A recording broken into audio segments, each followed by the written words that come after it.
The Dwarven and Gnome starting zone of Don Morrow is possibly the most well-fortified area in the game. There are only 3 entrances, one inside Ironforge itself in the form of the Deep Run Tram, and 2 tunnels leading into the mountains from Loch Modan, which itself has only 2 entrances, from the south leaving the Badlands and from the northwest through a series of tunnels ascending the wetlands. Additionally, the place is littered with high-level guards. So, with that established, do you think it possible to travel to Don Morrow as a level 4 Tauren on Hardcore Classic, traversing through everything we've just covered if you can even get to that point before dying? Well, we might have to find out, because today I'm going to play Classic Hardcore, but every time I gain a level, I will spin a wheel to determine what zone I'm allowed to level in next. And to decide our starting faction and race, we're gonna do just that.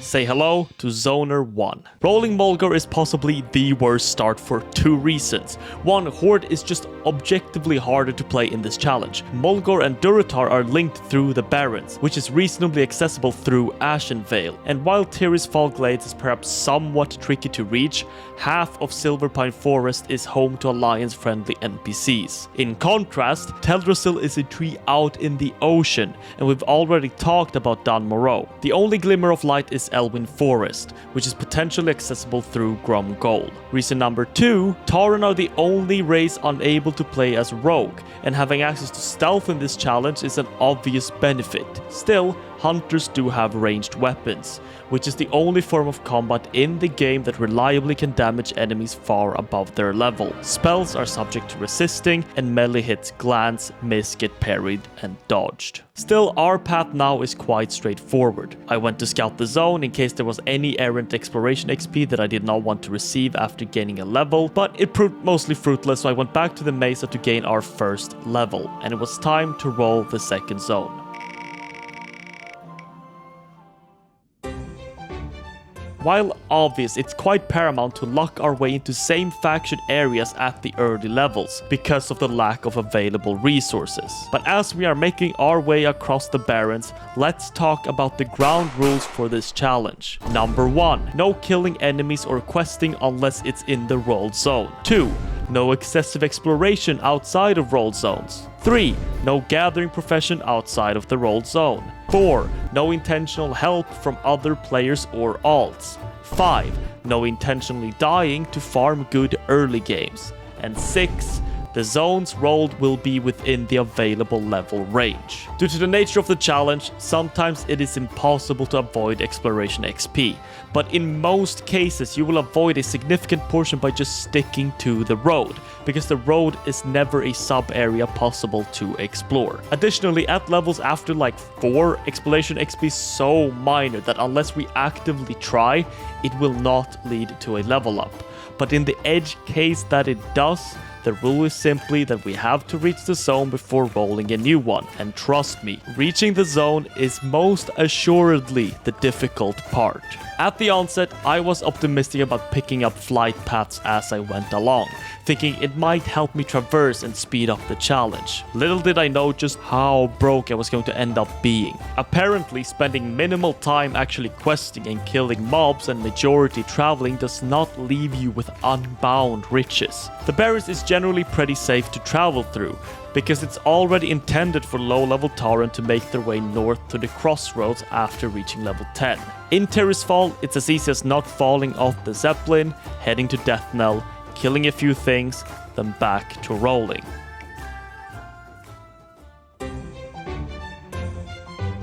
So far, so good. Only Horde zones in this formative levels is once again not only appreciated, it's quite lucky. There's a 50% chance to get either Horde or Alliance, meaning that 3 back-to-back Horde is only 1 in 8.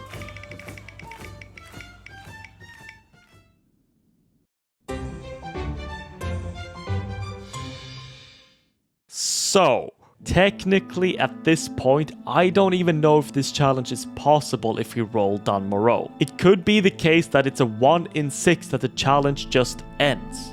Of course, that's not gonna stop me from at least trying to get in. We have to take this one step at a time. And the first task was to scout potential locations of entry into the zone. I hopped on my mage to lay the groundwork, and after scouting Loch Modan, I quickly came to the conclusion that it's most likely unrealistic to get through here, especially considering you also need to reach this in the first place, the only viable entry being from wetlands, which would entail a long trek spanning the entire way from Tirisfal. Then you might be questioning if there's potentially a character unstuck skip, but the traditional one used for Alliance puts you right in front of the gates of Ironforge, next to 2 guards, guaranteeing instant death. And the others are either inaccessible or put you deep within Gnomeregan, so it's a dead end in both regards. There is another way. A quite straightforward path from Searing Gorge lets you skip up the hill straight into the starting zone. But without even considering the implications of reaching Searing Gorge in the first place, the way to Dunmorrow leads you hightailing through an entire ensemble of level 50 elites, a scenario not too pleasant for a young Tauren. So after spending some time researching for perhaps an alternate route, like a wall jump or something of the sort up the hillside to our potential entryway, I give up on the prospect and once again return to the loch to seek a solution. The first obvious problem is that both the tunnels into Dunmorrow are off limits, as they are patrolled by guards, and any potential logout skip made inside them just brings you back to the lake. But this was rectified by a simple hike up a nearby mountain, putting you at the top of the closest peak, which means theoretically we have our way in, we just need to reach it. This brings us to the wetlands problem. As an alliance, running through wetlands is not a too distant reality, but taking the same route as Horde is simply impossible due to a single alliance NPC blocking the way. In turn, it leaves us with the option of coming from Arathi Highlands. Hopefully, it's going to be as simple as running through Tirisfal into Silverpine, then Hillspread straight into Arathi.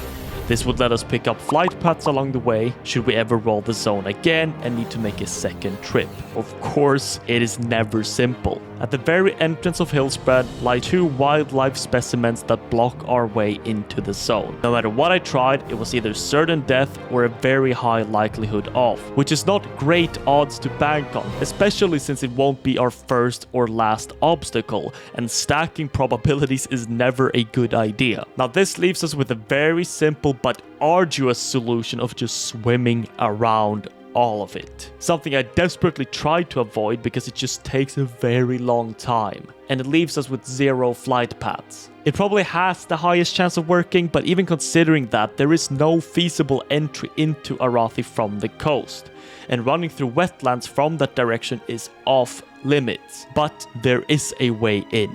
So I welcome you all to the Arathi Gambit.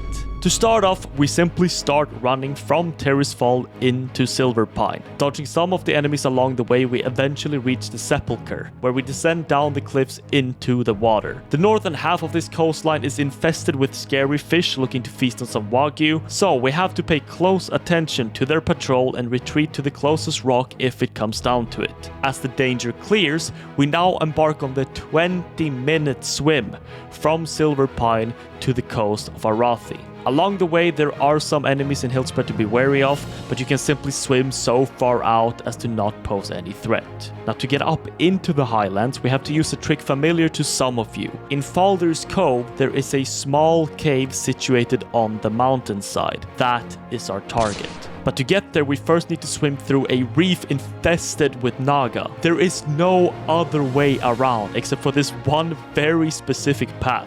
First, swim over the coral to dodge the 2 Nagas on either side. Keep going straight until the coast is clear, eventually turning and sticking to the close right of this rocky outcrop. Once past this, the danger is mostly gone, and after keeping a left of the drowned troll structure, it's a straight line to freedom. The next step is technically simple. We will reach the cave, then log out skip, taking us straight into Arathi to the graveyard next to Refuge Point.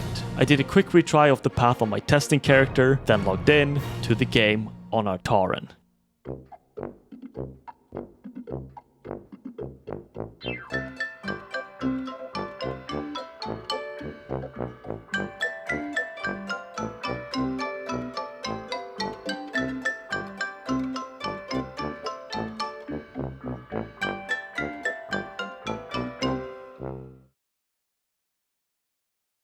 So, apparently, that spider can patrol just slightly too close to the graveyard, and in my attempt to flee, I ran straight into an air elemental, costing me my life. A stray druid friend that happened to pass by tried his dearest to save us, but ultimately was just left confused by what had transpired. I even resisted the first cast from the elemental, which at my level is a 1 in 100 chance. Alas, the luck wasn't enough to keep us alive, and we simply have to go again.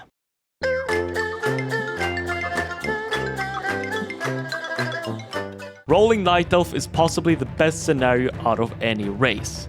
They have access to Rogue and due to Shadow Meld have an entire level of stealth higher than other races. And they are Alliance, which have comparatively easy access to the other faction zones. As fate would have it, we were quickly dealt the short straw and as early as level 2 started making our way towards Durotar. Now this was right after losing my previous character, and I think a combination of putting in that much work and squandering it, plus general burnout kinda made me a bit too carefree running through Darkshore, and an unfortunately placed Thistlebear was swift to punish my insolence, sending us back to square one.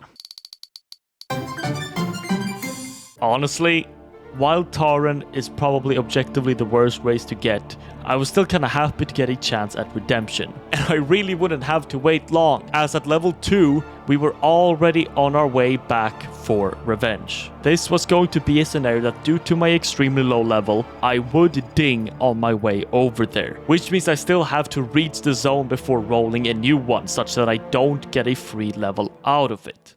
You know the drill. Through Tirisfal, into Silverpine, found a new path to the coast that skips all the fish because they were scary, 20-minute swim.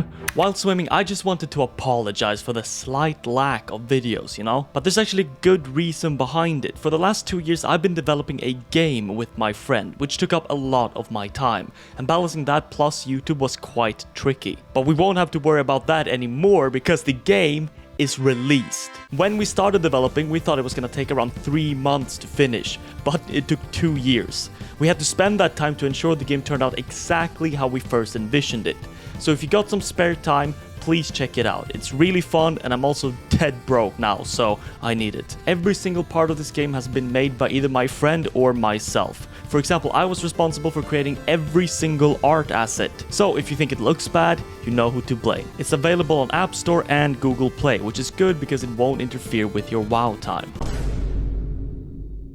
20-minute swim, over the coral, slightly to the right of the rock, left of the structure, and logout skip.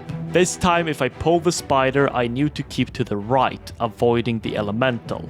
Fortunately, I did not have to contend with this issue as the spider was out of sight on login. So, we made it to Arathi. In theory, we are now very close to wetlands. In reality, there is still a lot of danger surrounding us. This portion really just comes down to waiting for the right moment. There are about 3 points of danger. First, the 3 spider crossing, which we made short work of. Then we have the Spider Raptor Pincer Point, which is dealt by waiting for the spider to cross to the right of this little bump.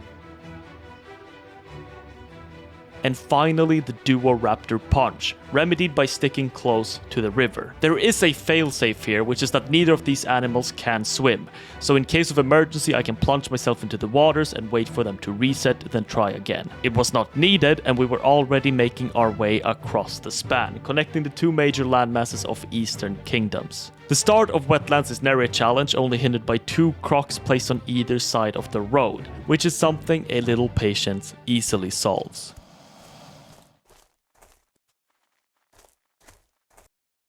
We have made it so far, through multiple certain death scenarios standing between us and a single misstep, but it's still not over. To enter Loch Modan, we need to traverse the series of dwarf tunnels leading up the mountain. At the very last stretch, we're faced with yet another impossible scenario. 2 Blackrock orcs flank close to either side of the road. After spending legitimately hours trying to find my way around, the simple reality was that my only chance of living is a simple tank test. If I stick hard left upon exiting the tunnel, I should only pull 1 orc. Then I need to hold a steady line as I run towards the cliff, where it will reset at the very last second, leaving me still standing if I'm lucky.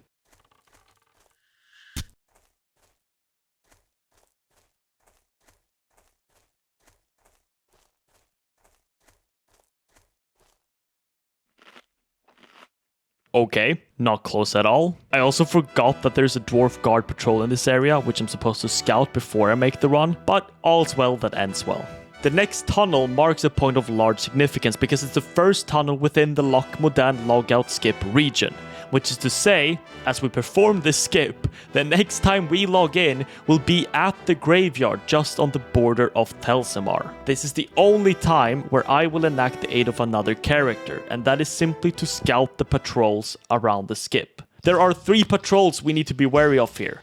Mountaineer Sten to the north, Mountaineer Droken to the south, and this wandering trader walking through the zone. Both the Mountaineers make brief stops by Telsimar before moving on, and after a while of waiting for people to stop bothering the trader, he eventually walks away too, leaving us the perfect opportunity to log in. As we log in, we have to be swift to get out of dodge. Droken will make his way back eventually, and we don't want to be there when that happens. But the Mountaineer has a second job. As he reaches the apex of his patrol, he should engage and slay a Trog, which is standing between us and our path up the hills.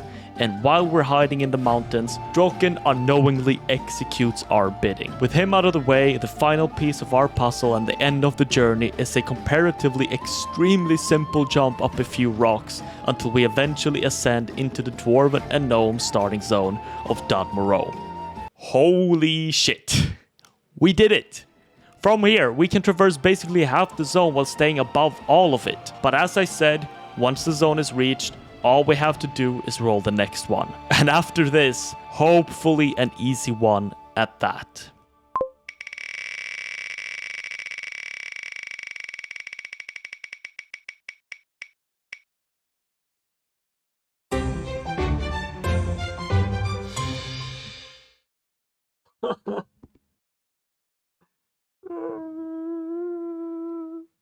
Yeah,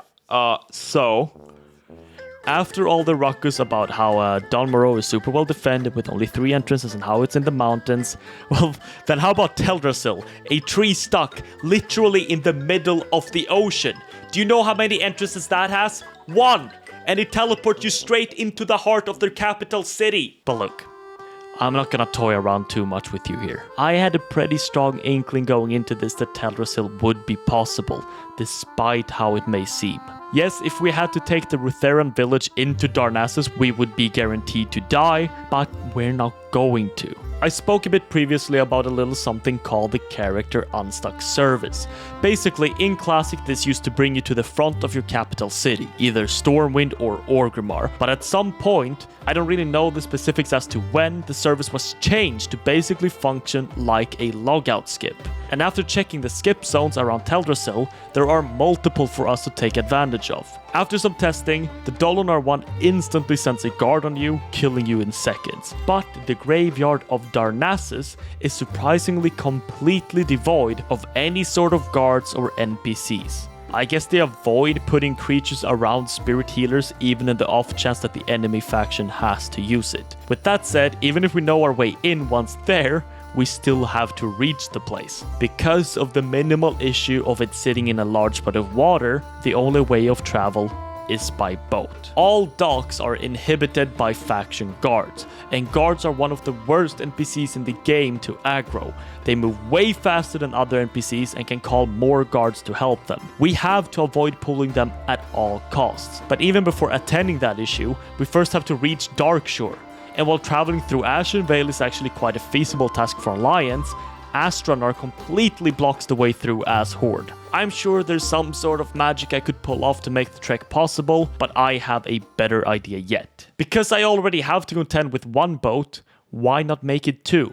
I know the way to Meniful Harbor like the back of my hand by now. Yes, it will take some time, but assuredly so will walking through half the continent of Kalimdor. So, boat. Ever heard of hitching a ride? Basically, my idea is to hit the boat at a certain angle, causing it to take me with it. And a few tries later, we're stuck like glue. 2 important notes. 1, there is a chance that when the boat loads into the other area, I will unclip from the boat and just fall into the water, which is a bad thing. 2, the waters of Darkshore are positively infested with threshers, and they do not take kindly to hitchhikers. I had a path scouted as we arrived to shore, but it proved needless thanks to some premature calling by an avid quester. Avoiding guards, we swam to the predetermined thresher safe spot and awaited our second ship. Once another ride has been hitched, our goal is now simple. Make our way to the northwestern point of Teldrassil, just to put us into the logout skip section relating directly to the graveyard of Darnassus. If we misplace ourselves, or by some unfortunate happening the unstuck service decides to not function like usual, we will either replace directly by the Rutheran portal or someplace different entirely.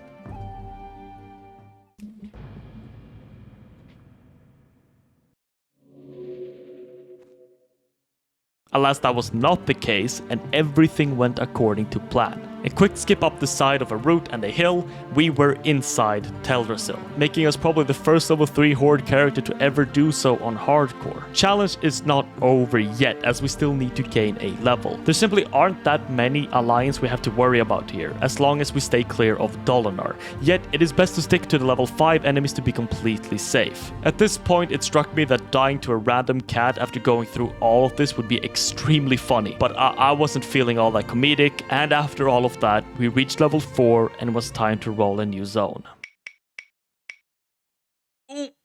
Oh, wait, release. Finally, some time to breathe. My goal with this challenge is to reach level 10. As you can understand, once we are past the range of the starting zones, the idea of the whole thing kinda dies down. Getting to the second zone of a faction is the same as the starting zone, but easier, seeing as we've had to get through basically all of them already. So really, reaching level 10 would be a massive win. It's also high enough level that I cannot rely on crutches to pass. Technically, I could roll the same faction zones 10 times in a row. Realistically, the odds of that are like 1 in 10,000. Level 4 wasn't all that eventful, but the next roll decides something extremely important, and that is whether or not I'm able to engage with professions. I can only learn professions in a Horde zone. With them only being available at level 5, I haven't had the chance to yet. And as luck would have it, we were blessed with a back-to-back.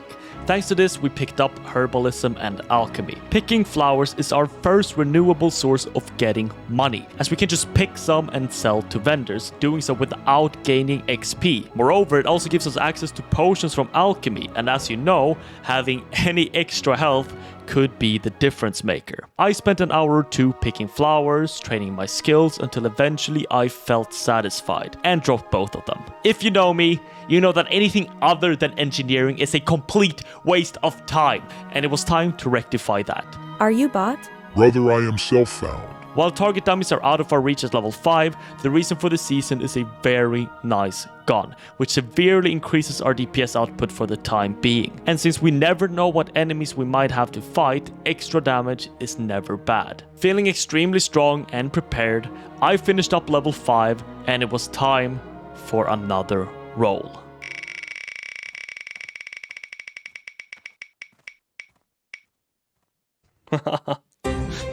Oh my god.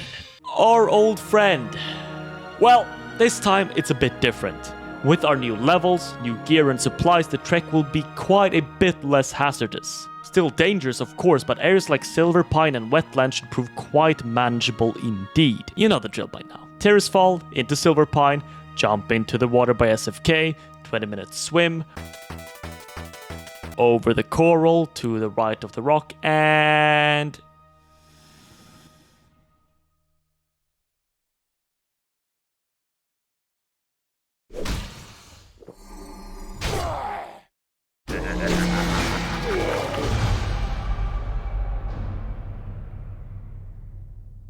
Look, what can I say? I wasn't enough to the right going by the rock and pulled a Naga. Distance is so hard to gauge in the water, and I was scared of the caster in front of me, and the momentary lack of judgment rewarded me with hours upon hours wasted. I didn't even account for this happening at all. The entire stock of alchemy supplies remained unused at the time of death.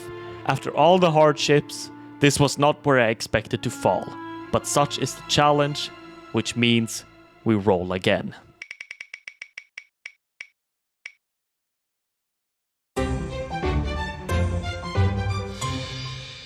Our first time rolling Elwyn, thankfully as a start to a new adventure and not as an adversary in a current one. With a quick level, we were sent off to Teldrassil, forcing a deathless skip over the mountains of Casmodan, a skip which has been performed dozens of times, but I can't recall the last time I did it at level 2. Even after an encounter with a very stubborn croc, we made our way safely, got our level and went for another roll.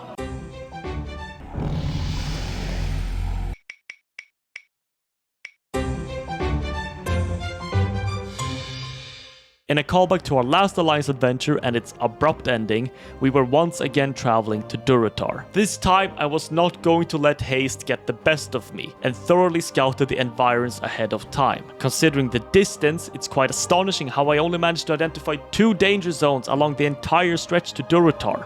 One in Darkshore, where close to the end a few enemies hide within the trees, and then at the border to the Barrens, where a very stealthy spider hides amongst the local flora. But as I was on the very last stretch of my trek, I grievously misjudged just how sneaky the spider would be, and thinking it was the tree up ahead, I ran straight into its sticky web and terrible mandibles, meeting a swift death. A quick roll later, it was time for Zoner 5 to do what the others could not, hopefully. Zoner 5 turned out to be the embodiment of luck which I previously had not been blessed with during this challenge. All the way through level 5 was horde zones back to back to back to back, until eventually Teldrassil yet again came to taunt us. Even so, it is not unfamiliar territory to us. So we made our way to Menethil, and but a short hour later, while almost dying to the threshers as the boat sailed past, we once again made it to the roots of our beloved tree.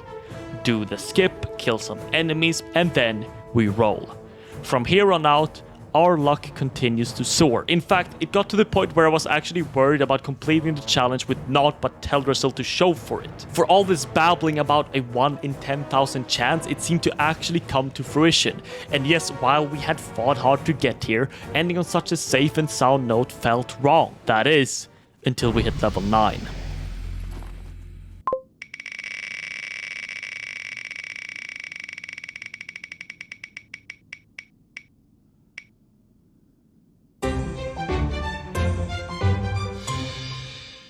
This time, for sure. We are at a higher level than ever, fully prepared with stronger potions. We have stealth for the first time since playing Horde.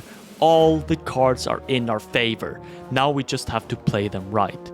So, say it with me, hopefully one last time. From Tirisfal, through Silver Pine, into the waters by SFK, swim for 20 minutes, then this time while stealthed, over the coral, hard in throat while staying slightly to the right of the rocky outcrop, then left of the structure, and we make it safely to shore.